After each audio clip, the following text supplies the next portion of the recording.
Sega.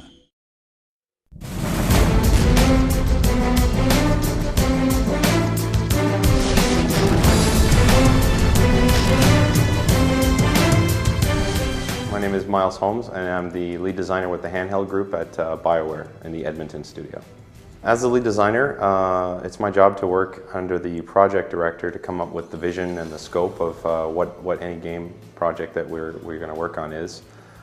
It's then my job to create a GDD or a game design document to help all the departments figure out how they're going to tackle the job at hand and basically manage the progress on that.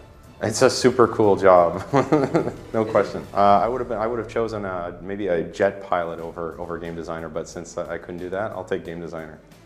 Well, fast, blue, spiky, action games.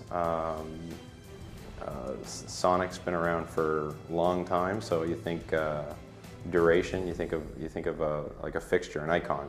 Sonic Heroes was definitely one of my favorites, and also a big influence on our game too, given that you're working with a team, and in Sonic Heroes you work with a team as well.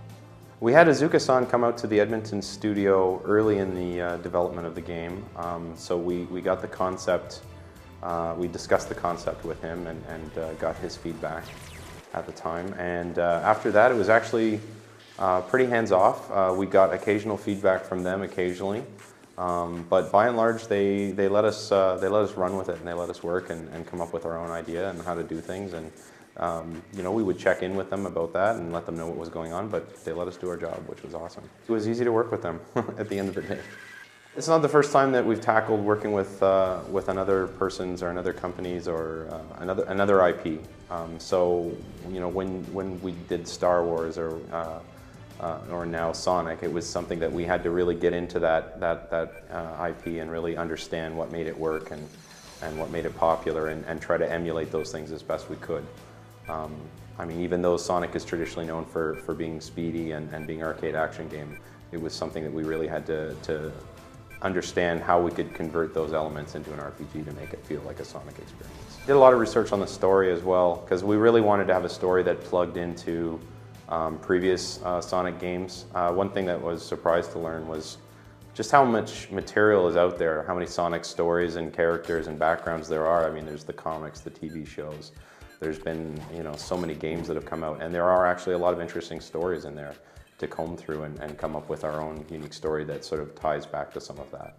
It's my first handheld project that I worked on, not for BioWare, but years before that, was for the GBA, and that was very limiting. You know, you had very strict limitations on what you could do for art and memory size, things like that. But you know, with this generation of handheld consoles, it's actually, you have a lot of freedom, and they're just like small consoles really at this point. So they're fun to work with, and they're games that you play regularly too. So yeah, it's fun to work on stuff that you'll actually end up playing yourself.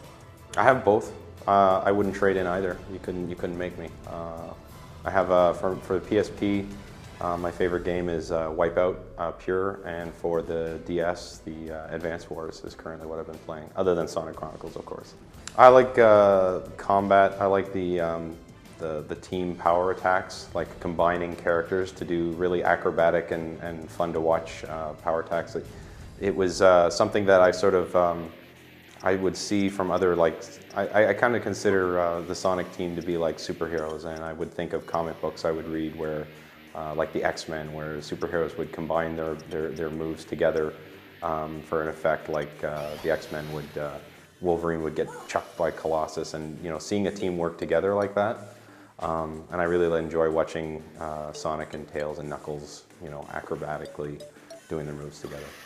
Well, same feature that I like, combat. It took a lot of time to. There's a lot of layers in the depth of the combat in terms of there's items and power moves and an elemental system. You've got chows in there that factor into it.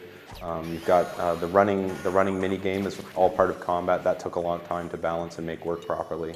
It's the busiest and most a complicated system in the game, but to make it fun and easily accessible, that was the hardest part. Well, yeah, that's the first problem we had to tackle. It's like, okay, first of all, the thing we had to put in mind is that this is going to be a BioWare game, an RPG game with Sonic in it, not a Sonic game with RPG elements in it. And that was the first thing we had to get sorted out. And once we had that in our mind, then it became a question of, okay, so we have an RPG game.